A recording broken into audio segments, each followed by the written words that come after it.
Aku langsung bertanya, aku kan ya ada suatu kalimat ya Kak, bahwa di Islam itu gini, kalau kita belajar gak ada gurunya, tapi gak ada gurunya kita belajar gak ada gurunya nih ya, ya gurunya itu setan gitu kalau kita gak ada gurunya. Jadi jadi aku baca Quran. Ya udah, aku langsung tanya Kak ke Bu Ustazah itu tadi. Aku tanya ke Bu Ustazah kayak, Bu, gimana ya Bu? Katanya kan Al-Quran itu kan fungsinya sebagai pedoman bagi kita gitu kan. Akan tetapi selain itu Al-Quran itu ya penyempurna kitab-kitab terdahulu kan. Betul kan Bu? Iya betul kata kata Bu Ustazahnya. Oke Bu, kalau menyempurnakan gitu kan, apakah kitab-kitab terdahulu tidak sempurna ya Bu? Nah, si Bu Ustazah itu langsung bilang, iya betul, kitab-kitab terdahulu sudah dipalsukan, sudah dirusak oleh tangan-tangan orang yang tidak bertanggung jawab.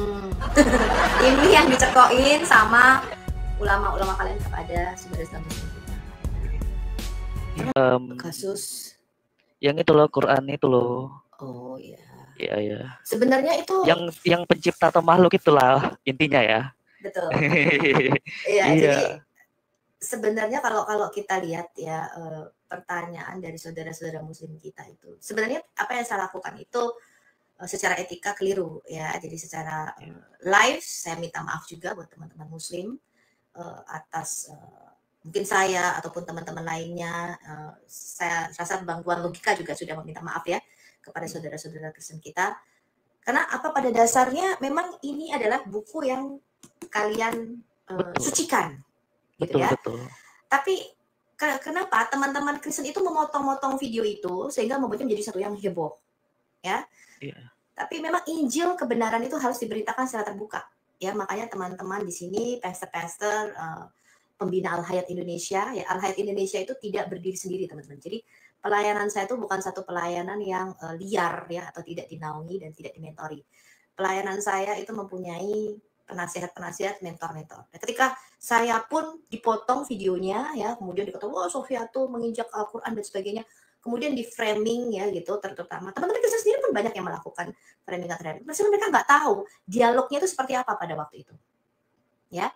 Nah, karena kita menjelaskan dua natur daripada Yesus ini tuh sulit sekali diterima oleh teman-teman muslim. Betul. Ya, yeah. Sehingga berkali-kali saya menjelaskan, loh kamu tuh percaya Quran ini juga punya dua natur. Iya, Quran ini cuma sebuah buku, betul kan? Iya, betul. Nah, padahal Quran ini punya dua natur. Kalian percaya ini suci. Makanya kalian marah kalau kitab kalian ini yang merupakan percetakan pabrik ini dilecehkan dalam tanda petik. Ya, karena kalian pegang ini aja harus wudu, betul? Ya, kemudian apapun yang di dalam buku ini kalian taati, ya. Tapi oke, secara terbuka saya pun meminta maaf. Lalu kita ke depan kita akan membuat satu dialog-dialog yang lebih elegan, ya, supaya karena tujuan kita itu bukan menang debat sebenarnya teman-teman.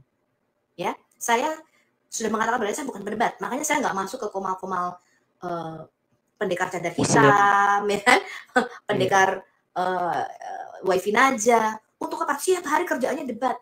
Enggak. Tapi saya lebih fokus kepada bagaimana kita menjelaskan iman Kristen dengan benar, meluruskan semua framing-framing yang keliru. Ya. Betul. Nah, itu sebenarnya tugas apologetic yang sebenarnya, ya.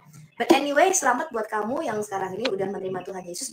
Tapi karena ini bulan Murtadin, ya, juga buat teman-teman yang puasa, orang Katolik juga puasa, orang Kristen juga puasa loh. Iya, ya. Iya betul. Jadi jangan di framing kami nggak pernah puasa, cuman kami nggak pernah keluar-keluar gitu aja iya, ya. Betul. Kami nggak munafik guys. Betul. Ya, jadi saudara kita Paul of Tarsus ini, gue panggil adik gue lah ya, karena kamu kan pasti jauh lebih kecil dibanding saya. Baru bulan Januari ini ya, dari Muslim ke Kristen ya. Iya, kata komen Kak. Yes. Jadi oke, silakan kamu kalau mau kesaksian, saya kasih ruang dan ke waktunya saya serahkan ke kamu. Ayo silakan deh. Ya, baik Kak. Jadi gini ya Kak, ceritanya itu dari tahun waktu Palestina sama Israel lagi gencar-gencarnya tuh Kak. Itu di Oktober 2000 berapa ya? 2023 ya.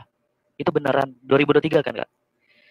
Iya, jadi kalau politik nggak terlalu ngikutin, tapi oke, lanjutin aja. Ya, jadi waktu Oktober 2023, Oktober, November, Desember 2023 itu kan bener-bener tuh Indonesia bener-bener FYP-nya itu tuh kayak tentang Palestina, Israel gitu kan. Nah, itu memang lagi heboh-hebohnya. Nah, waktu itu di Oktober, November, Desember itu aku nggak tahu tepatnya, intinya aku sholat Jumat Kak. Ya, aku sholat Jumat ya udah sholat Jumat itu kan kayak rame-rame kan semuanya apa berjamaah gitu kan, kumpul Mhm. gitu di Iya. satu masjid di dekat rumahku. Nah, terus di masjid itu ya udah dipimpin sama imam gitu kan, Mhm. sama ustadz di wilayah itu. Dan itu ustadz ngaji aku. Mhm. Jadi ketika itu si imam ini ya udahlah selesai sholat salam gitu kan, Mhm. berdoa doa bareng gitu kan, Mhm. rame-rame doa. Bismillahirrahmanirrahim gitu kan kayak bahasa Arab panjang meruntut gitu kan.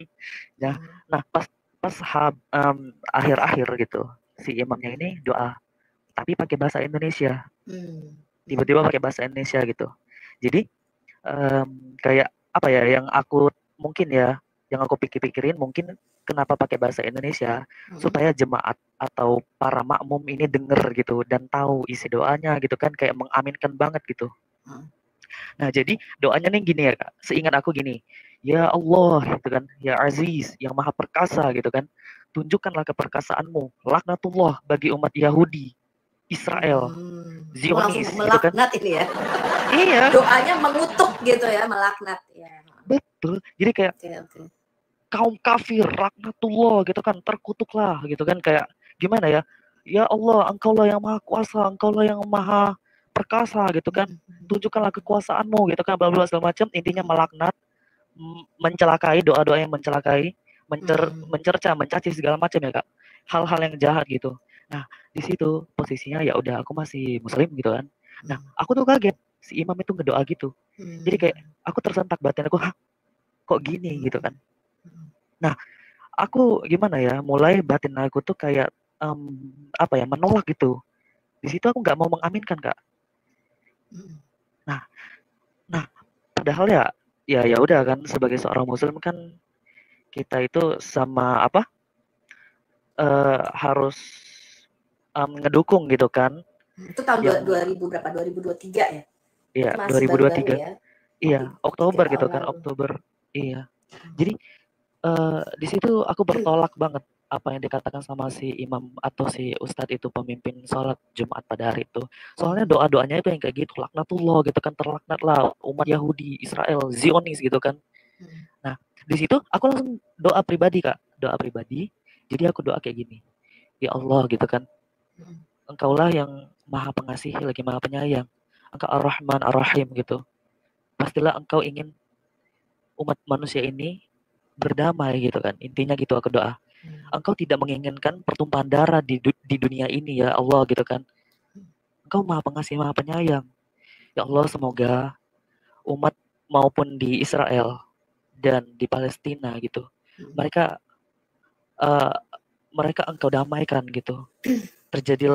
Terjadilah apa ya intinya terjadilah kerukunan gitu kayak nggak ada pertikaian lagi gitu. Nah, dan aku juga ngedoain untuk yang umat Palestina, Mhm. siapapun itu, mereka engkau berikan berkah, engkau berikan intinya perlindungan, makanan dan lain-lain. Terus juga umat Israel juga aku doain. Mhm.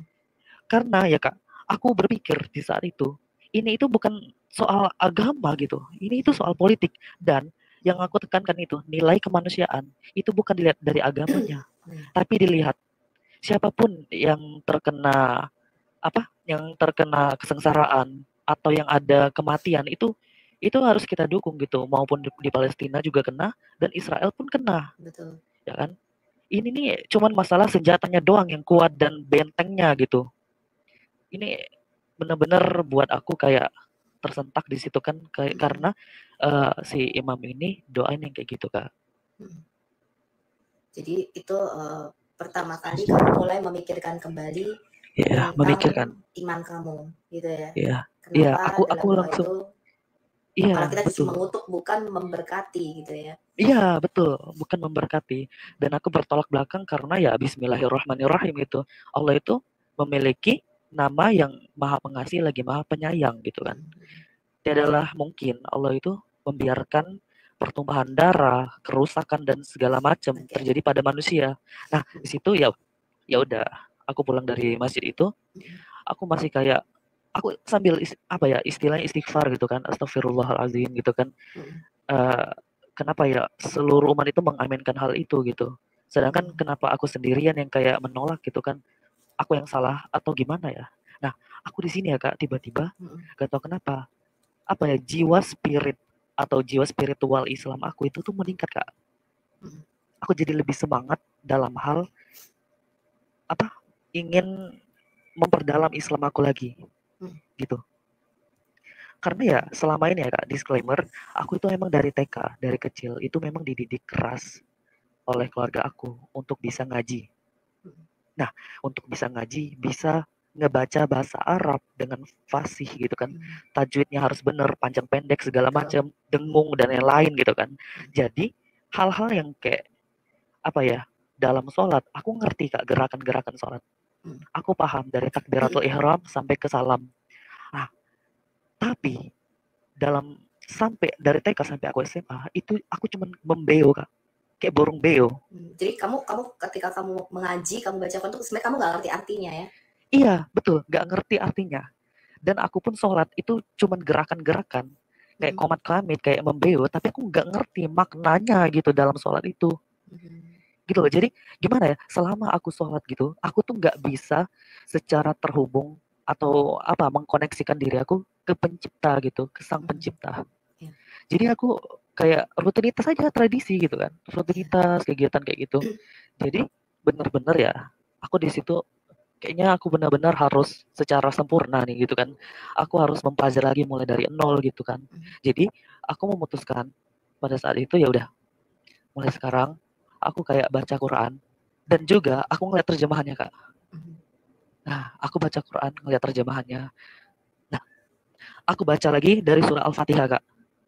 Dari surah Al-Fatihah aku baca nih ya. Di situ kan tertulis ihdinas siratal mustaqim. Tunjukilah kami jalan yang lurus. Siratal ladzina an'amta 'alaihim ghairil maghdubi 'alaihim waladdallin. Yaitu jalan orang-orang yang telah engkau beri nikmat kepadanya, bukan jalan mereka yang dimurkai dan bukan pula jalan mereka yang sesat. Nah, oke, aku sudah baca terjemahannya. Akan tetapi Kak, aku sebagai anak muda ini kan jiwanya masih apa ya, menggebu-gebu banget kan gitu kan. Kayak dalam hal belajar gitu kan. Benar-benar aku nih semangat Kak. Jadi walaupun aku baca terjemahannya, aku kurang puas gitu. Aku baca tafsir Kak. Ya, setelah aku baca bahasa Arab gitu kan, aku ngaji, aku baca terjemahan, aku juga baca tafsir. Jadi ya Kak, setelah aku baca tafsir, ya tafsirnya yang terkenal ya, yang kayak di kita kan Indonesia kan Kemenak gitu kan, dan yang lain-lain gitu kan. Jadi ya pasti sumbernya terpercaya gitu kan. Nah, setelah aku baca tafsir dan banyak aku membandingkan tafsir, aku melihat Kak, di Al-Fatihah ayat ke-7 itu kan, yaitu jalan orang-orang yang telah engkau beri nikmat kepadanya, bukan jalan mereka yang dimurkai dan Itu bukan itu pula jalan nasinya orang Yahudi dan mereka yang orang-orang sesat. Nasrani ya gitu Nah, mereka. betul. Baru aja mau aku ngomongin. Jadi aku lihat tafsirnya Kak. Di situ jalan mereka yang dimurkai itu maksudnya itu Yahudi dan jalan mereka yang sesat Nasrani. Nah, di situ aku baru tahu dan aku kaget, aku tersentak lagi. Hah, Yahudi, Nasrani gitu. Berarti aku mengambil kesimpulan pada waktu itu, setiap kali kami sholat dan kami wajib baca surah Al-Fatihah, kami sedang mengutuki Yahudi dan Nasrani dong. Baru sadar. Tapi sebenarnya Iya. ya sebenarnya itu udah pernah dikupas juga ya sama Christian Prince Arab juga ya, bahwa surat Al-Fatihah itu yang terakhir itu memang di dalam tafsirnya jalan orang-orang yang dimurkai dan jalan orang-orang yang disesatkan itu adalah tafsirnya adalah buat ditujukan khusus untuk Yahudi dan Nasrani gitu ya teman-teman Yahudi ya. dan Nasrani gitu. Jadi jangan jadi kayak kali doa Al-Fatihah itu banyak, Tuhan jangan kami seperti dia gitu kan. Iya, Jangan kami yang seperti ini dimurkai. gitu. Nah, Iya, itu maksudnya. Wah, betul-betul.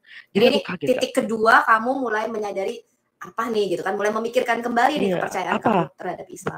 Betul. Oke, terus? Nah, jadi Kak, setelah aku baca ya surah Al-Fatihah ayat ke-7, aku kaget. Tafsirnya gini gitu kan. Selama ini ya udah aku baca-baca aja. Kayak ya udah kayak aku nggak peduli gitu kan. Jadi setelah aku memperdalam lagi, kami selama sholat dari kecil sampai sekarang, aku selama sholat dari kecil sampai sekarang, aku mengutuki Yahudi dan Nasrani. Jadi aku kaget di situ. Apa ini gitu kan? Kenapa kayak gini gitu? Kayak aku bertanya-tanya Kak, kenapa Tuhan Allah gitu kan kayak apa ya, mengarahkan mengarahkan pedang yang tajam kepada Yahudi dan Nasrani terus. Si imam juga berdoa melaknat kaum Yahudi, Israel, dan kaum kafir, ya kan? Kaum kafir itu. Kenapa selalu mengarahkan tertuju kepada Yahudi? Dan kalau nggak Yahudi, Nasrani. Kristen dalam tanda petik yang mereka Iya, dalam betul, tanda betul. petik ya. Nah, jadi ada apa sih sebenarnya dalam Islam ini? Kenapa kayak gimana ya? Anti Kayak banget sama dua anti. kelompok ini. Padahal dari Iya. semua agama, 4.000 agama di dunia ini gitu kan ya. Iya, betul. Ada apa sih ini gitu kan? Aku setelah aku baca tafsir itu ya Kak, secara online gitu kan, aku masih agak ragu tuh. Ya udah, aku pergi ke tempat guru ngaji aku, Bu Ustazah gitu kan. Nah, aku nanya sama Bu Ustazah itu, Bu, benar nggak ya tafsirnya begini ya? Orang-orang yang dimurkai itu maksudnya Nasrani dan orang-orang yang sesat itu maksudnya bukan. Orang-orang yang dimurkai itu Yahudi ya. Nah, orang-orang yang disesatkan itu maksudnya Nasrani. Betul kan Bu yang di surah Al-Fatihah? Nah, aku nanya seperti itu sama Bu Ustazah aku dan Bu Ustazah aku bilang, "Iya, betul, Paul gitu kan. Ini nama samaran ya. Paul gitu, betul Paul. Betul. Kenapa mainnya? Hah? Kok begitu, Bu? Ya emang begitu karena Islam itu agamanya menyempurnakan katanya. Islam itu ditegakkan oleh Nabi Muhammad gitu, Shallallahu Alaihi Wasallam katanya gitu kan. Karena Nabi Muhammad itu nabi yang maksum gitu kan, nabi yang tanpa cacat celah gitu intinya, dan juga nabi yang terakhir gitu, yang diutus oleh Allah gitu kan. Jadi ya kenapa katanya Paul, apa yang kamu pertanyakan gitu? Langsung aku bilang kayak gini ya Kak, aku kaget. Ibu, kenapa ya kita kayak mengutuki kaum Yahudi dan Nasrani ya Bu di dalam surah Al-Fatihah ini? Oh itu bukan mengutuki katanya. Tapi seakan-akan ya Bu Ustazah ini kayak bertakia gitu istilahnya. Dia ini kayak menutup-nutupi Kak. Jadi katanya itu bukan mengutuki tapi kayak menghindarkan diri kita supaya kita itu ingat bahwa mereka yang dimurkai dan yang disesatkan itu tidak sama dengan kita karena kita ini kaum yang diberi nikmat katanya. Gitu loh. Kayak kita ini sadar jauh-jauh gitu kan karena kita ini kaum yang diberi nikmat gitu, bukan yang kayak mereka gitu intinya. Jadi oke, kata aku, kalau begitu ya udah, aku terima aja. Tapi yang jelas aku udah tahu tafsirnya bahwa itu merujuk kepada kaum Yahudi dan Nasrani gitu. Orang-orang dimurkai dan orang-orang yang sesat gitu kan. Nah, di sini ya udah aku nggak gimana ya, rasa penasaran aku masih menggebu-gebu lagi gitu kan baca Quran lagi. Nah, setelah aku baca, aku nemu ayat lagi Kak di surat Al-Maidah. Tentang ini ya Kak, intinya Injil itu petunjuk cahaya bagi orang-orang yang bertakwa. Kayaknya Al-Maidah 100 berapa gitu. 46 ke 40 6 coba ya Kak, kita buka ya. Aku soalnya di depan aku Quran. Aku masih ada Quran. 46. Ya, Al-Maidah ayat 46. 46 coba ya. Ya. Apa bunyinya di situ? Al-Maidah surat ke-5 ya. Ya.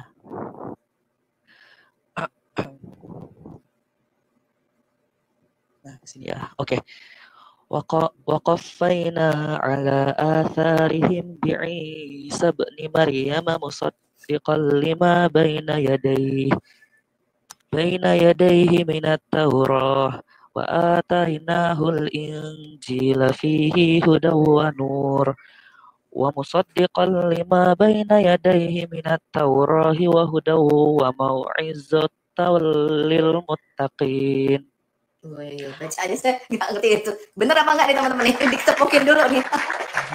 Boleh dong support Paul of Tarsus. Ini nih kayaknya pertobatannya dari penganiaya Kristus sekarang menjadi berkobar-kobar memberitakan Injil Kerajaan Surga. Dikasih tepuk tangan dulu dong ya. Bacaannya hebat banget. Udah dari kecil teman-teman. Oke, terus. Oke, apa yang kamu dapat dari ayat itu? Al-Maidah ayat 46 yang artinya dan kami Allah, di sini maksudnya Allah, dan kami teruskan jejak mereka dengan mengutus Isa putra Maryam, membenarkan kitab yang sebelumnya, yaitu Taurat.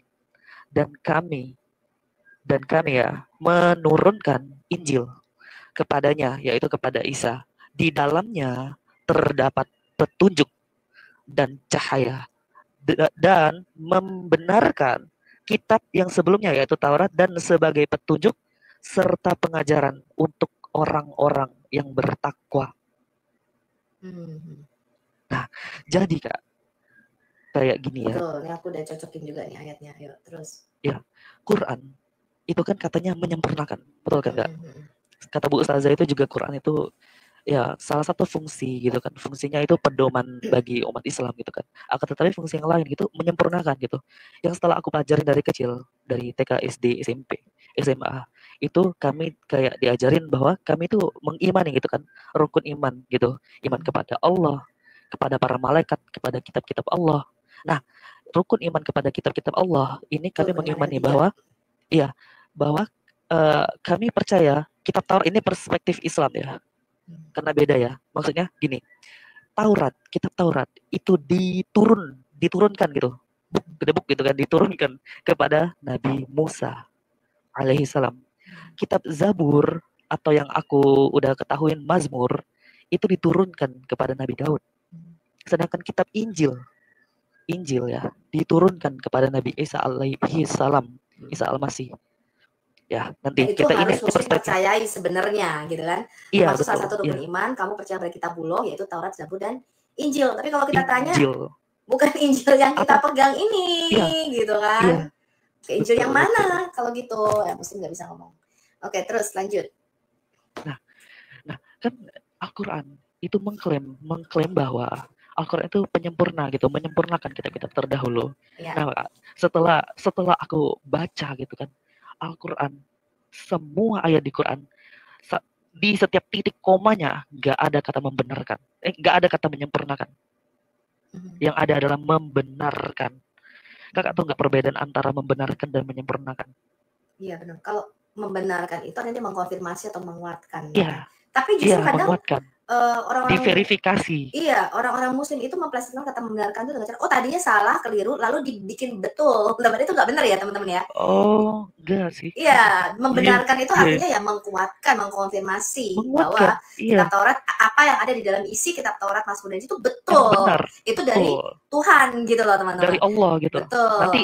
Nanti itu bisa Kak. Nanti itu bisa dibantah loh. Nanti ya kita ini dulu. Membenarkan itu artinya verifikasi sudah terkonfirmasi bahwa hal itu benar dan betul gitu kan. Betul. Nah, sedangkan kata menyempurnakan istilahnya itu berarti kitab-kitab terdahulu yang diturunkan dari Allah itu kitab-kitabnya tidak sempurna lagi, sudah salah, sudah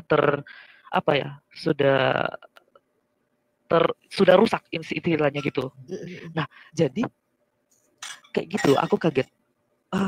Klaim bahwa Quran ini menyempurnakan itu nggak tepat gitu. Aku di sini mulai goyah tuh iman aku Kak. Mulai goyah karena aku juga anak muda yang kritis. Yang membenarkan serta menyempurnakan itu benar-benar istilahnya salah gitu. Maksudnya itu nggak sama istilahnya membenarkan dan menyempurnakan ya. Menyempurnakan berarti ada yang kurang di dalam kitab sebenarnya dilengkapi. Seperti misalnya perjanjian baru itu sebenarnya menyempurnakan perjanjian lama karena perjanjian baru itu menafsirkan dan menggenapi semua nubuatan-nubuatan, simbol-simbol ya, apa yang dikatakan para nabi itu disempurnakan di dalam perjanjian baru. Itu sebenarnya kata menyempurnakan itu lebih tepat perjanjian baru yang menafsirkan perjanjian lama gitu, teman-teman. Iya, itu dia. Nah, menyempurnakan gitu kan. Aku langsung bertanya, aku kan ya ada suatu kalimat ya Kak, bahwa di Islam itu gini. Kalau kita belajar gak ada gurunya, tapi gak ada gurunya kita belajar gak ada gurunya nih ya. Ya gurunya itu setan gitu kalau kita gak ada gurunya. Jadi aku belajar, aku baca Quran. Ya udah, aku langsung tanya Kak ke Bu Ustazah itu tadi. Aku tanya ke Bu Ustazah kayak, Bu, gimana ya Bu? Katanya kan Al-Quran itu kan fungsinya sebagai pedoman bagi kita gitu kan. Akan tetapi selain itu Al-Quran itu ya penyempurna kitab-kitab terdahulu kan. Betul kan Bu? Iya betul kata Bu Ustazahnya. Oke Bu, kalau menyempurnakan gitu kan, apakah kitab-kitab terdahulu tidak sempurna ya Bu? Nah, si Bu Ustazah itu langsung bilang, iya betul, kitab-kitab terdahulu sudah dipalsukan, sudah dirusak oleh tangan-tangan orang yang tidak bertanggung jawab. Ini yang dicekokin sama ulama-ulama kalian kepada saudara muslim kita. Setelah Ibu Ustazah itu panjang lebar, kali tinggi gitu kan, beliau menjelaskan intinya ahli-ahli Taurat dan ahli-ahli kitab sudah merusak kitab-kitab Allah gitu. Nah, di situ aku mulai tersentak lagi. Batin aku kayak apa ya, mengisyaratkan bahwa hal itu gimana ya? Langsung rasionalitas aku mulai bangkit gitu, Kak. Aku langsung bertanya terang-terangan. Oke, Bu, kalau misalkan dipalsukan atau sudah rusak kitab-kitab terdahulu, yang dimana kitab-kitab terdahulu itu diturunkan langsung dari Allah kan, Bu? Ya, betul kata Bu Ustazah itu. Oke, Bu, kalau begitu Allah yang Maha Kuasa, apakah tidak mampu, Bu, untuk menjaga kitab-kitabnya ini? Itu kan secara rasional, Kak. Kitab-kitab terdahulu, kitab Taurat itu kan diturunkan kepada Nabi Musa, Zabur ke Daud, Injil ke Isa. Itu kan dari Allah gitu kan. Yang mana Allah ini Maha Kuasa gitu kan.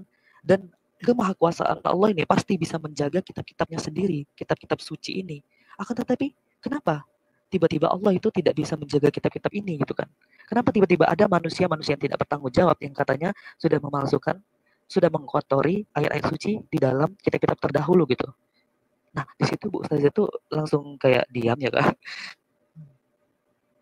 Jadi Bu Ustazah itu merenung sebentar kayak ntar dulu Paul, jangan begitu, kamu jangan langsung menyimpulkan gitu katanya, kata beliau gitu kan. Kataku gimana Bu, secara logikanya ya gitu, menurut pemikiran aku ya Bu, gitu aku bilang kan. Katanya gini, itu bukan maha kuasa atau apa, kita nggak ngebahas itu kata Bu Ustazah. Yang kita bahas Allah ini menghendaki nabi yang terakhir sebagai nabi yang maksum, kekasihnya, nabi yang benar-benar penyempurna gitu, istilahnya gitu. Jadi kitab-kitab terdahulu itu memang sudah dipalsukan ahli-ahli Taurat dan ahli-ahli kitab gitu.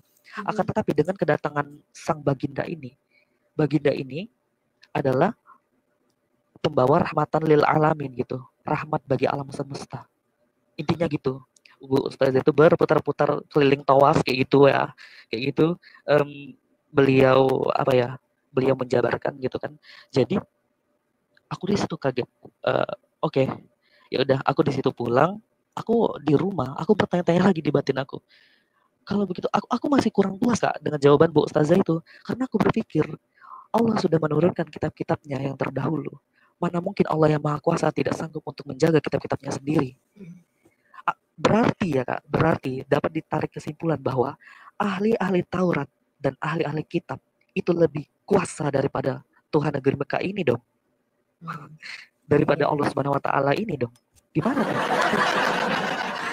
Ya, jadi di satu sisi memang kalau kita tanya, karena di dalam Quran sendiri dikatakan tidak ada yang dapat mengubah firman-firman-Nya Allah. Itu di satu sisi, betul. Ya, ada ayat Quran mengatakan demikian. Tetapi di sisi lain, kalau kita lihat itu juga ada di dalam Alkitab kita ya, bahwa firman Tuhan itu tetap teguh selama-lamanya. Ya, dia tidak akan ada yang dapat menggugurkan. Bahkan Yesus sendiri berkata bahwa langit dan bumi akan lenyap, tapi perkataanku akan tinggal tetap. Artinya tidak ada satupun yang dapat menggagalkan firman Tuhan, ya. Tetapi bukan secara literal kalau dipelihara dari huruf-hurufnya harus sama persis, tidak begitu, ya. Tapi bahwa apa yang Tuhan wahyukan kepada para nabi, apa yang Tuhan singkapkan kepada para rasul dan para nabi, itu dapat kita percaya sepenuhnya dan terbukti ya penjagaan Tuhan kepada kitab-kitab yang kita pandang sebagai kitab-kitab yang berotoritas dan diilhamkan oleh Roh Kudus ya, sehingga dijaga sampai sekarang ini kitab-kitab ini dan dilestarikan oleh gereja gitu. Tapi di sisi lain Muslim membuat satu, karena sebenarnya begini, kalau saya melihat dari sejarah kita baca ya, sebenarnya dari mulai Al-Jalalain ya, atau tafsir-tafsir yang Ibn Katsir dan Al-Jalalain itu yang sudah terkemuka. Betul, mereka lah yang ketika mereka membuka kitab Alkitab, mereka mungkin melihat ada kayaknya beda nih dengan Quran kita gitu kan. Iya. Nah, ketika dibuka, kita komparasi antara Quran dengan Alkitab, kok beda. Lalu mereka, wah ini berarti ada salah satu yang nggak benar kan gitu. Jadi karena ini adalah hukum non kontradiksi ya, artinya gini, jika sesuatu itu bertentangan atau berkontradiksi, nggak mungkin keduanya sama-sama benar ya. Betul. Hanya ada dua possibility, satu Quran salah, Alkitab juga salah ya, tapi nggak mungkin dua-duanya secara bersamaan itu benar. Kenapa? Karena isinya bertentangan, berkontradiksi. Bertentangan, iya. Ya?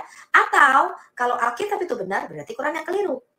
Kalau Qurannya benar, Alkitab yang salah. Nah, ini mana nih yang mau kita percayai? Nah, tetapi di dalam penafsiran pun ya kalau Anda baca, mereka itu kontradiksi begini. Sebenarnya yang mereka salahkan itu bukan isinya secara literal, tapi penafsirannya. Oh, orang Kristen itu salah menafsirkan isi Alkitab. Nah, itu sebenarnya mereka tentang. Ada juga ulama yang seperti itu gitu. Bukan yang dipalsukan itu bukan Alkitab ya, tapi penafsirannya, cara mereka membacanya itulah yang ditentang. Sebenarnya seperti itu, ada juga yang para penafsir yang menafsirkan seperti itu. Jadi bukan isinya yang keliru atau dipalsukan, tetapi penafsirannya itu yang mereka tentang. Gitu, Paul. Oke, lanjut. Terus bagaimana balik kamu bisa sampai kamu percaya pada Tuhan Yesus? Ya, lanjut. Nah, di situ aku kaget, kayak Injil gitu kan, di Al-Maidah, kita balik lagi Al-Maidah yang 46. Injil. Aku bertanya-tanya, Injil itu apa ya gitu kan. Karena selama dalam Islam dari kecil sampai sekarang pun, sampai SMA pun, waktu itu sampai SMA waktu itu 2023, itu aku nggak ngerti Injil itu apa. Yang aku tahu ya, Injil itu ya tadi diturunkan kepada Nabi Isa gitu kan. Injil itu kalau kita tanya sama Muslim adalah kitab yang diturunkan kepada Nabi Isa. Jawabannya masih itu. Iya. Gitu. Ya, sedangkan Kak, setelah aku mempelajari dan aku ikut katekum ini, ya Injil itu Sang Kristus itu sendiri. Betul. Injil itu kabar baik. Artinya kabar baik tentang kedatangan Sang Juru Selamat. Iya, Sang Juru Selamat yang dinanti-nantikan gitu. Nah, tapi ya udah, ini perspektif Islam. Jadi dari kecil aku kayak oke, Injil kayak gitu kan. Kita menturunkan kepada Nabi Isa gitu kan. Injil itu kitab menurut mereka. Iya. Bahkan diberikan pada waktu Isa masih bayi. Iya, 40 hari kalau nggak salah. 40 hari, betul. Iya, sekitar gitu. Jadi aku gimana ya? Kayak kami beriman gitu kan. Kami beriman beriman kepada kita terdahulu. Akan tetapi kami ini imannya buta gitu, Kak. Percaya buta doang gitu. Nggak ngerti apa sih Taurat, apa sih Zabur, apa sih Injil. Ngertinya cuman kitab yang diturunkan kepada Nabi Musa, Nabi Daud, Nabi Isa. Betul. Cuman gitu doang. Tapi kami nggak ngerti secara detail yang lain-lain gitu. Secara isinya kami nggak ngerti sama sekali. Jadi cuman iman percaya buta gitu. Nah, di situ aku mulai gimana ya, hati aku mengarahkan dan tertarik gitu untuk mempelajari kitab-kitab ini, Kak. Taurat dan Injil ini. Tapi di situ aku masih menepis gitu kan, kayak aku istighfar gitu kan. Kok gini gitu kan, astagfirullah gitu kan. Aku nanti aja deh gitu kan.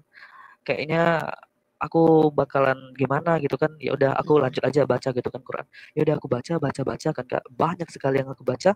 Aku sampailah di surat Maryam. Nah, di sini aku kaget lagi, Kak, karena emang dari kecil sampai aku SMA, dari TK sampai aku SMA, itu aku tahu surat Maryam. Aku tahu daftar surat di dalam Al-Quran gitu kan. Akan tetapi aku baru sadar, dan pola pikir logika aku baru nyambung gitu. Aku bertanya, Maryam gitu kan, kenapa hanya satu nama wanita di Islam yang dituliskan dalam Al-Quran, yaitu Maryam, Siti Maryam yang kita kenal, ya ibunya Isa Al-Masih gitu kan. Betul. Kenapa hanya Maryam gitu? Yang lainnya tidak ada nama wanita lain di dalam Quran selain Maryam.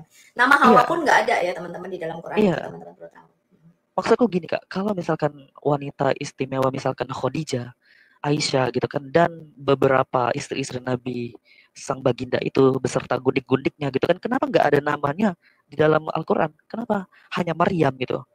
Nah, di situ aku kaget, seistimewa apa Maryam ini gitu kan. Jadi apa sih tentang isi surat Maryam ini? Karena ya balik lagi, selama aku kecil gitu sampai SMA pun aku nggak baca terjemahannya sama sekali surat Maryam. Ya fasih-fasih aja aku baca Quran tapi nggak ngerti gitu. Nah, oke, aku buka lagi di surat Maryam. Maryam bacakan nih bahasa Arabnya supaya surat ke-19. Pemirsa ini kayaknya makin penasaran. Kok banyak murtadin ya sekarang ini gitu ya, teman-teman ya. Ini Kak, aku lupa ya. Aku tahu surat Maryam tapi aku lupa bunyi ayatnya gini ya, Kak. Kalau Kakak tahu, tidak seorang pun di antara kamu melainkan mendatangi neraka. 71.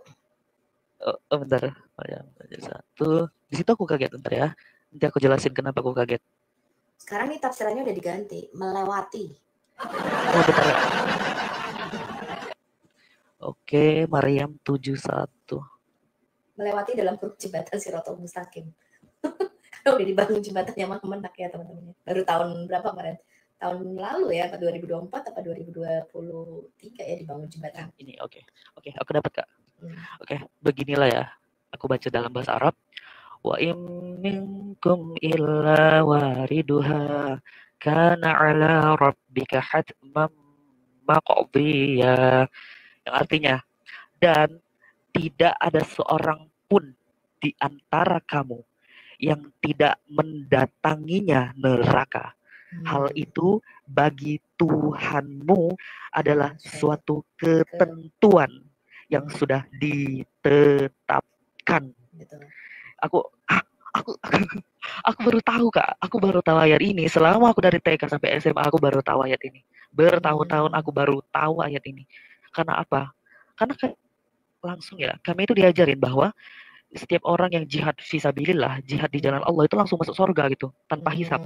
Akan tetapi kontradiksi Kak, kontradiksi dengan ayat ini bahwa tidak ada seorang pun. Jadi semua manusia yang aku dapat simpulkan gitu kan setelah baca itu, semua manusia harus nyicip neraka dulu dong, harus masuk mendatangi neraka dulu dong. Gak bisa enggak, karena ya emang ini sudah ditetapkan di itu kan, ditulis. Hal itu adalah suatu ketentuan yang sudah ditetapkan oleh siapa? Oleh Allah gitu, Subhanahu wa taala ini. Jadi, setelah itu aku kaget ya, Kak. Kok gini gitu kan? Ya udah, aku baca tafsirnya gitu kan. Baca tafsir, ya memang mendatangi neraka memang semuanya memang harus memasuki sebenarnya. Jadi kata wariduha dari kata al-wurud memang sebenarnya artinya adalah kamu masuk ke dalam neraka. Nah, tapi ada beberapa tafsir juga, oh nanti neraka tuh apinya dingin. Nah, tapi ini bertentangan juga karena dikatakan mereka akan mengalami kepanasan. Ya, seperti yang di dalam Alkitab juga diceritakan bahwa apinya tidak pernah padam, ularnya tidak pernah mati. Di sana akan terdapat ratap tangis dan kertak gigi. Ya, akan tidak ada pengharapan lagi. Ya, seperti itulah teman-teman. Itulah hukuman kekal bagi jiwa kita ya yang kita masuk ke dalam neraka, dan itu akan menjadi satu, itu namanya kematian kekal. Di dalam Alkitab itu disebut sebagai the second death atau kematian kedua, yaitu terpisah dari Allah selama-lamanya. Itu sebenarnya kematian itu seperti itu teman-teman. Iya. Nah, ini yang mencoba kita sadarkan. Jadi ada banyak orang ketika kita melakukan penginjilan kabar baik, apa sih intinya apologetic Christian? Kita memberitakan kabar baik, kabar kesukaan, bahwa Yesus datang memberikan kepada kita tuh hidup kekal. Itu yang terus-menerus. Ya, itu kabar baiknya untuk mengeluarkan kita itu dari kematian kekal itu, dari apa? Dari kerajaan kegelapan atau kematian. Betul. Ya, sebenarnya kita tidak pernah berpindah agama, teman-teman. Kita itu pindah kerajaan. Itulah penebusan yang dilakukan Yesus. Makanya Yesus nggak pernah masuklah kamu menjadi Kristen. Bukan seperti itu konsepnya. Bukan agama yang Tuhan Yesus beritakan. Ya, nah seringkali tapi keselamatan. Betul. Seringkali Muslim sering tanya sama kita. Ini kesalahan-kesalahan nih, termasuk almarhum Insan Moko Ginta. Di mana Yesus mengenal agama Kristen? Yesus nggak pernah beritakan agama. Yang Tuhan Yesus beritakan itu adalah kerajaan. Datangnya pemerintahan kerajaan surga itu ke bumi. Iya, betul. Dan kita dikeluarkan dari kerajaan iblis atau kerajaan kegelapan, bukan pindah agama. Itu yang dia maksudkan, pindah kerajaan. Makanya dikatakan di dalam Kolose 1 ayat 17, ya, atau kalau Anda baca mulai ayat 11 sampai dengan 13, kalau kita baca, kamu telah dipindahkan dari kerajaan kegelapan, dimasukkan ke dalam kerajaan terang, yaitu kerajaan anaknya. Jadi itu kita pindah kerajaan. Makanya nggak ada konsep agama, itu nggak ada sebenarnya di dalam Alkitab kita. Kalau kita mau belajar Alkitab lebih dalam, konsepnya adalah konsep kerajaan, teman-teman, bukan konsep agamawi. Nah, ini yang terus-menerus kita beritakan kepada Muslim. Jadi kalau kita memberitakan ini, bukan berarti kita tidak mengasihi Anda. Justru karena kami mengasihi Anda, kami tidak mau terhilang. Kami tidak mau Anda ini terhilang. Makanya kami beritakan, ini loh jalan baik, ini loh jalan menuju kehidupan kekal itu. Bahwa dia datang ke dalam dunia ini, mengeluarkan kita dari kematian kekal dan membawa ke keselamatan atau kehidupan kekal. Itu yang coba kami tawarkan kepada teman-teman, begitu ya. Betul. Oke, terus lanjut. Oke, lanjut ya. Setelah aku baca itu ya Kak, ya udah aku nggak puas dari bacaan aku itu doang. Kayak aku takutnya gitu kan melenceng gitu kan dari ajaran Islam. Ya udah, aku beralih lagi Kak ke Bu Ustazah itu lagi gitu kan. Tanya lagi nih sama guru gitu kan. Tanya. Maryam 71. Iya, aku nanya gitu kan. Aku bertanya di situ, aku bilang sama Bu Ustazah, Bu, kenapa katanya? Kenapa Paul gitu kan? Bu, kenapa ya di sini tertulis tidak ada seorang pun di antara kamu yang tidak mendatangi neraka gitu. Yang tidak masuk neraka dulu gitu. Kenapa semuanya harus masuk neraka gitu kan? Ya, intinya gitu. Nah, kata Bu Ustazah itu, "Oh, Paul, nanti dulu kamu baca ayat selanjutnya Paul."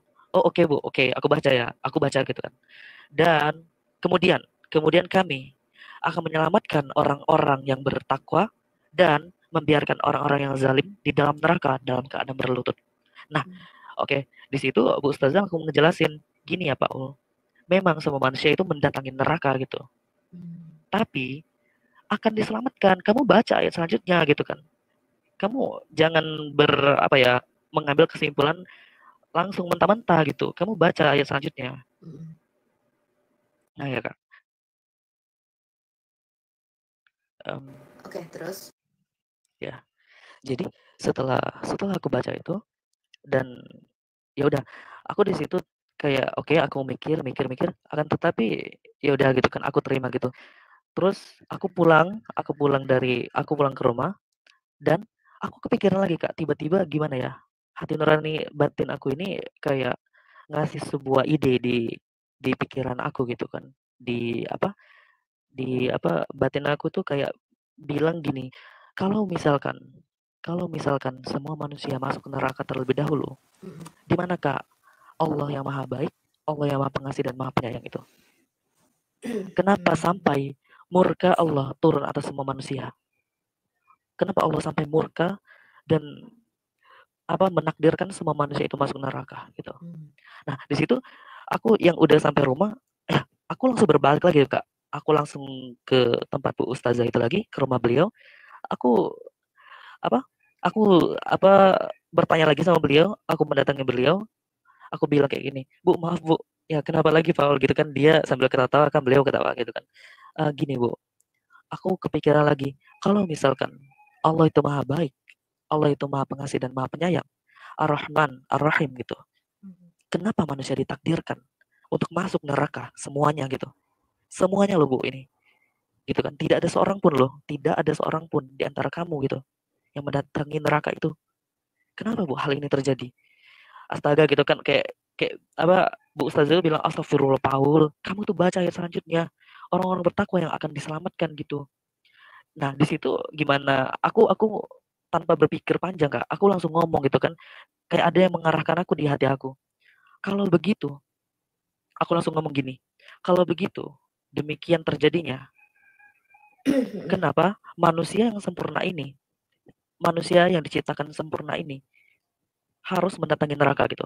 Aku langsung memberikan analogi kepada Bu Ustazah itu. Gini ya Kak, analoginya gini. Misalkan Kak Sofiatul ini beli HP baru gitu kan. Beli HP baru, terus Kakak ketok-ketokin ke baru, tok tok tok tok, Kakak hancurin, Kakak rusakin HP-nya, terus Kakak servis. Setelah Kakak servis HP-nya, ya udah Kakak hancur lagi, Kakak getok-getokin lagi ke batu gitu kan, ke dinding, hancur, rusak, terus Kakak servis lagi. Berulang-ulang kali. Apakah hal ini adalah perbuatan orang yang waras menurut Kakak? Betul. Jadi bahkan kalau kamu baca hadis dikatakan Adam tuh berdosa karena memang ditakdirkan oleh Allah. Nah, itu dia betul. Di situ Bu Ustazah itu juga menjelaskan demikian juga. Nah, ini nggak masuk akal. Nanti tapi nanti itu. Itu ya, masih itulah sebenarnya yang tidak masuk akalnya di dalam kepercayaan Islam, teman-teman. Kalau dia memang menciptakan kita dengan tujuan apa? Bahkan bukan hanya Adam diciptakan, ketika Adam diciptakan, dosa itu telah ditakdirkan 40 tahun sebelum Adam diciptakan. Bahkan dua ayat lainnya mengatakan bahwa kalau kamu tidak berbuat dosa sama sekali, Allah justru akan menghabisi kamu dan menggantikan kamu dengan umat yang terus-menerus berbuat dosa dan meminta ampun. Iya. Iya kan? Betul. Iya, kita tuh harus minta ampun terus. Iya. Dan lalu mereka berkata salah satu nama Allah ini Maha Pengampun. Caranya gimana? Berarti kita harus minta ampun terus. Nah, kalau kita minta ampun, berarti kan kita harus berbuat kesalahan atau dosa. Nah, sehingga justru dalam hadis dikatakan kalau kamu nggak berdosa sama sekali, malah kamu akan dihabisi sama Allah, digantikan dengan umat yang terus-menerus berbuat dosa dan minta ampun. Karena itu disukai oleh Allah. Nah, ini sesuatu yang nggak masuk akal. Ketika saya membaca hadis ini pun saya nggak masuk di akal saya. Karena Alkitab mengatakan ketika manusia ada diciptakan ada dari saya, tidaklah demikian. Allah tidak menciptakan kita itu untuk terus-menerus berbuat dosa. Nanti kamu berdosa ya, kemudian setelah berdosa kamu terus minta ampun. Tidak begitu. Itu bukan tujuan penciptaan Allah. Ya, justru maka dikatakan sempurnalah kamu, kuduslah kamu, sama seperti Bapamu di surga sempurna dan kudus. Tapi sayangnya tidak ada satupun dari kita yang bisa sempurna dan bisa kudus seperti standar daripada Allah, gitu loh teman-teman. Iya, betul. Gitu. Ya, oke. Terus dari situ kamu mulai terus iya, gimana caranya? Jadi Kak, setelah itu ya udah aku kasih analogi tadi, ya HP misalkan Kakak beli HP baru, Kakak hancur-hancurin, Kakak getokin ke batu segala macem, terus Kakak servis, terus Kakak bener lagi, servis, benerin lagi, hancurin, benerin kayak gitu doang. Jadi itu perbuatan orang yang sinting gitu. Gimana bisa Tuhan kita, Tuhan kita yang maha baik, maha pengasih, maha bijaksana ini melakukan hal demikian gitu. Telah menciptakan manusia sedemikian sempurnanya ini, terus menakdirkan semuanya masuk ke neraka gitu. Dicemplungin semua ke dalam neraka. Kenapa hal itu kayak gitu? Nah, di situ ya Bu Ustazahnya langsung ini, langsung mendebat aku, mendakwah aku Kak di situ. Katanya Astagfirullah Paul gitu, banyak-banyak istighfar kamu kan. Jadi kamu itu Karena dia udah tanda-tanda nih, karena di dalam yeah. pesantren-pesantren kan saya juga melihat video-videonya kok Maila Hakim ya. Katanya di dalam pesantren itu ada salah satu kitab yang kitab belajar apa namanya dia bilang yang mengajarkan bahwa kamu jangan banyak tanya gitu loh. Kalau kamu banyak tanya nanti akibatnya kayak begini teman-teman ya. Gitu. Makanya dia bilang astagfirullah, oh jangan banyak nanya kamu gitu kan. Dengar aja, ikutin katanya gitu. Iya, intinya gitu. Nah, setelah itu ya udah aku bilang kayak gini, gimana Bu penjelasannya gimana, tafsirnya benar, oke Bu gimana gitu kan, mau dengerin gitu kan. Oke gini ya, kamu terakhir kali nanya kayak gini, setelah itu ibu nggak mau jelasin lagi, ibu di situ marah loh, terus aku kaget dan aku takut sebenarnya, aku kayak aduh gimana ya, aku nyakitin hati beliau, apa gimana? Gitu ya, malahan iya, di situ bener-bener, iya betul-betul dia tuh kayak gimana ya, kecewa sama aku, bandel gitu, istilahnya bandel gitu di mata dia, di mata beliau gitu ya. Nah beliau ini langsung bilang kayak gini, Paul gini, ibu jelasin. Kenapa semua manusia itu mendatangi neraka? Kamu baca ayat selanjutnya. Di situ orang-orang bertakwa akan diselamatkan. Karena apa? Karena Allah itu maha pengasih gitu. Dan kenapa semua manusia itu mendatangi neraka di situ? Karena Allah tuh mau melihat, Allah itu mencobai kita sebagai orang-orang yang bertakwa gitu. Jadi kita tuh masuk neraka dulu kayak gini ya Kak. Istilahnya itu difilter gitu. Mana nih orang yang bertakwa nih, nanti aku selamatin kata Allah gitu. Istilahnya gitu. Kayak Allah itu mencobai kita gitu sebagai umat orang yang bertakwa gitu. Apakah kita mampu gitu? Tapi Gitu Kak. disaringnya Apakah dengan cara dimasukin neraka dulu. iya, masuk neraka. Izinnya kayak gitu tafsir dari Ibu Ustazah itu gitu ya. Nah, jadi aku oh oke gitu kan. Oke, ya udah aku pulang dari rumah itu ya udah pulang. Tapi aku kepikir lagi Kak. Kalau begitu, aku langsung malam-malam ya, aku berpikir malam-malam sampai di pertengahan ya sepertiga malam gitu ya. Aku tuh sampai tuh nggak apa ya, aku tidur bentar, terus kebangun ya, tidur kebangun tidur kebangun. Soalnya aku tuh gimana ya, kepikiran terus hal itu. Aku jadi takut Kak. Batin aku jadi takut, jadi kayak ciut gitu. Kayak gimana ya? Aduh, masuk neraka gitu kan. Gimana jadi orang-orang bertakwa gitu. Aku di situ entah kenapa ya, umuran segitu, anak SMA gitu, aku kayak berpikir keras, kenapa hal itu bisa terjadi? Gitu kan.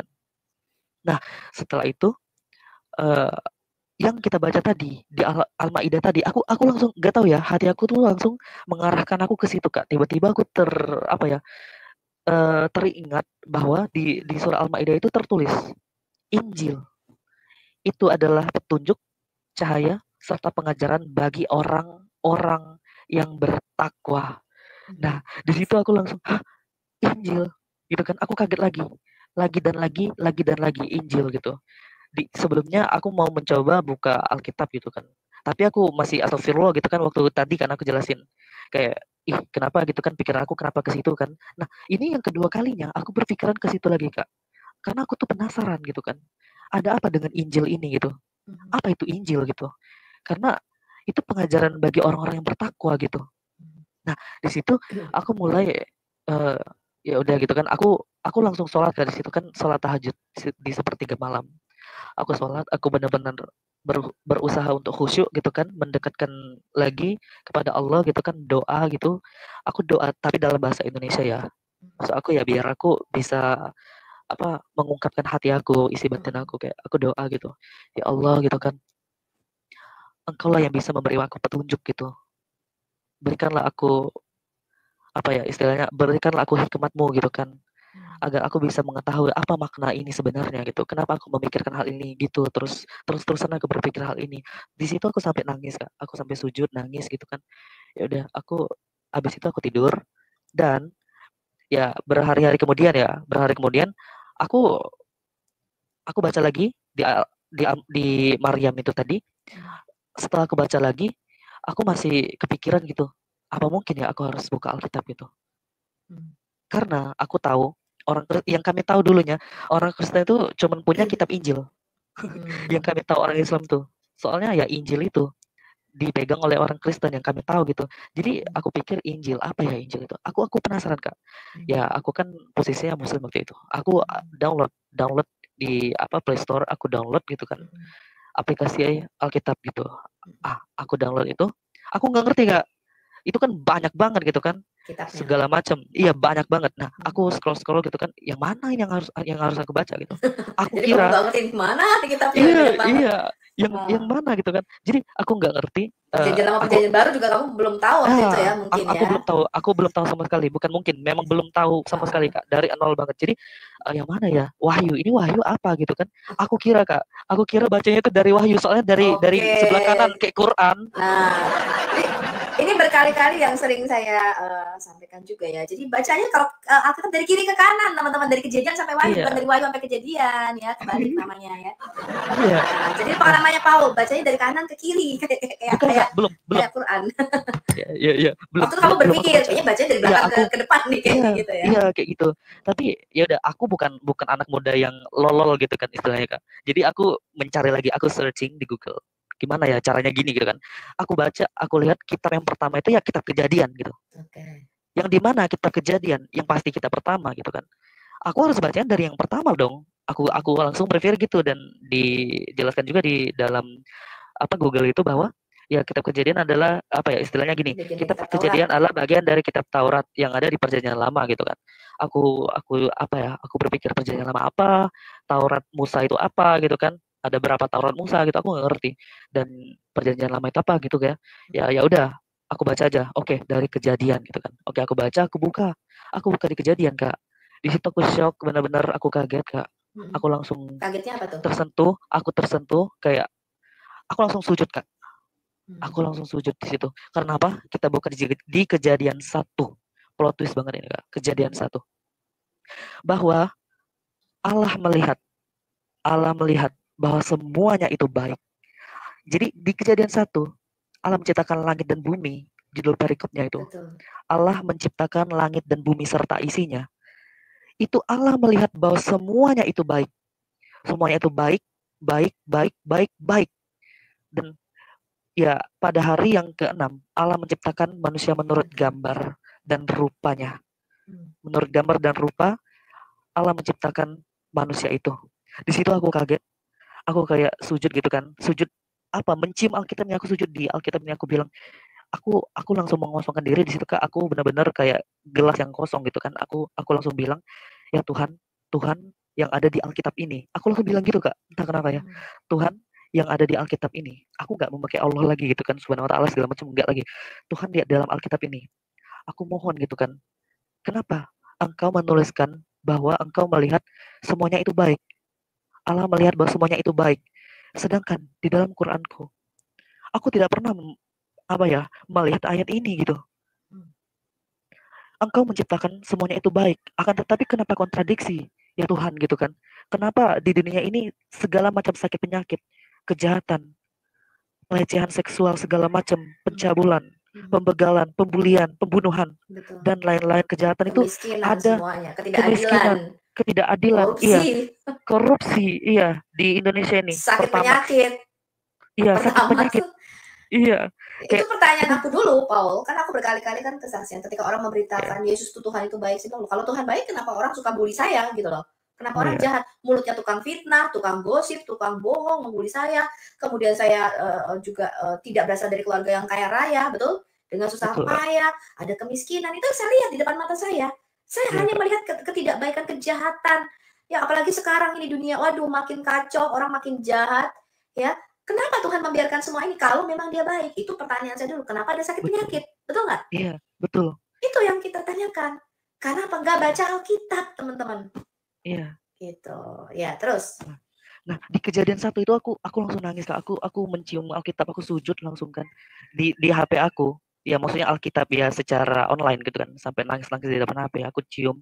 Ya, aku mengisyaratkan bahwa batin aku, hati aku itu apa ya, terpukau gitu. Ya Tuhan, ya aku langsung bilang, "Ya Tuhan, di dalam Alkitab ini Engkau melihat bahwa yang Engkau ciptakan itu baik adanya.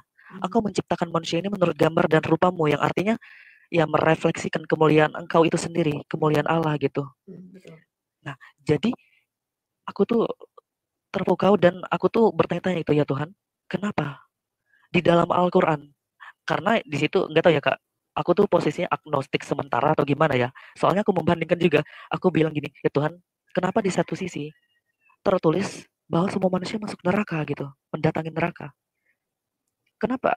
Apakah Tuhan ini beda di dalam hatiku begitu kan? Apakah Tuhan di kepercayaan ini beda? Tuhan negeri Mekah ini beda gitu kan?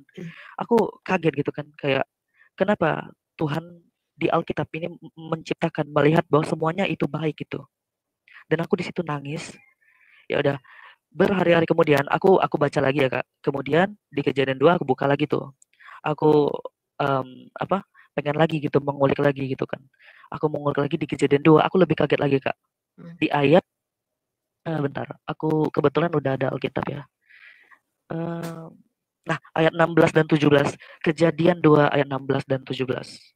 Tentang buah-buah Kejadian 2 ayat pengetahuan yang baik dan yang iya, jahat. betul. Lalu Tuhan Allah memberi perintah ini kepada manusia. Semua pohon dalam taman ini boleh kau makan buahnya dengan bebas. Tetapi pohon pengetahuan tentang yang baik dan yang jahat itu janganlah kau makan buahnya. Sebab pada hari engkau memakannya, pastilah engkau mati.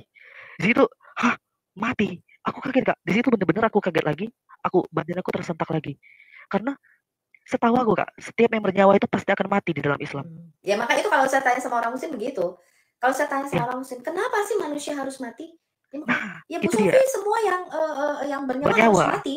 Jawabannya pasti cuma akan itu. mati. Tapi Alkitab Iya, tidak betul. mengatakan demikian. Alkitab mengatakan karena dosa, karena Nah, upah itu dia. dosa adalah kematian dan dosa, kejahatan masuk kutuk dan penghukuman Allah ada di dalam dunia ini karena kita memberontak, karena manusia yang Nah, pertama memberontak melawan otoritas kerajaan surga.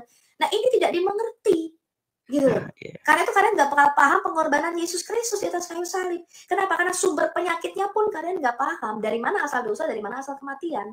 Betul. Gitu, teman-teman. Nah, Kak, itu benar-benar aku mau ya itu part selanjutnya yang Kakak bilang ya sudah di-spill oke ya nanti.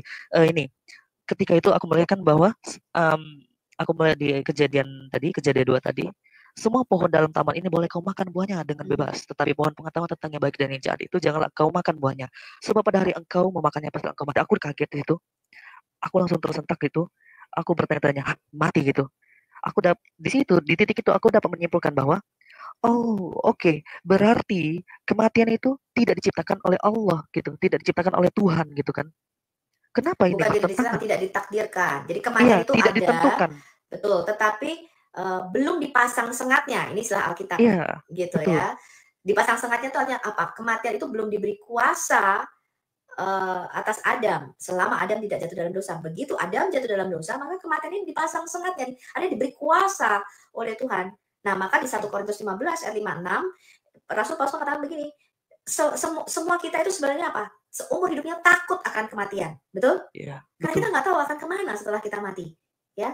Nah, tetapi di dalam 1 Korintus 15 ayat 56 Rasul Paulus mengatakan dengan kebangkitan seorang Adam yang kedua, Yesus yang mengalahkan maut, dikatakan, "Hai maut, di manakah sengatmu? Hai maut, di manakah kemenanganmu?" Karena dikatakan sengat maut, kuasa kematian itu ditelan oleh kemenangan Yesus dengan kebangkitannya dari antara orang mati. Jadi Yesus mengalahkan kubur, mengalahkan kematian dengan cara apa? Dia bangkit dari antara orang mati. Dikatakan dialah yang pertama, Amin. yang sulung, yang mengalahkan kematian itu. Karena itu dikatakan di dalam iman kepada Adam yang kedua ini, di dalam kemanusiaannya, ya kemanusiaan Yesus yang sempurna ini, maka kamu juga akan dijadikan satu dengan kebangkitannya, gitu loh. Kamu yang dijadikan satu dalam kematiannya, dengan baptisan, ya arti kita mati dari manusia lama kita, dan kamu akan disatukan juga dengan kebangkitan Yesus di dalam iman kita. Nah, Amin. itu maksudnya teman-teman, Iya, gitu. Kak.